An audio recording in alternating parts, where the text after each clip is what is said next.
This is Radio 2 on the BBC Sounds app, on your smart speaker and on 88 to 91 FM.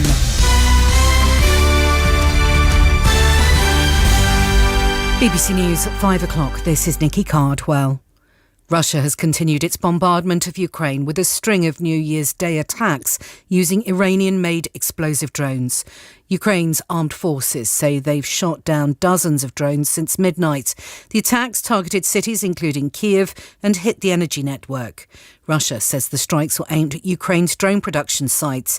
The NATO Secretary-General Jens Stoltenberg says an end to the conflict is nowhere in sight. We need to be prepared for long haul, because what we have seen is that Russia has shown no sign of giving up its overall goal of taking control over Ukraine. The British prosecutor who led the case against the Serbian leader Slobodan Milosevic says Vladimir Putin should be put on trial for war crimes this year.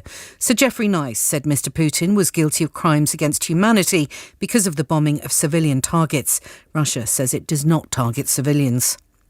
More than 45,000 migrants crossed the Channel in small boats last year.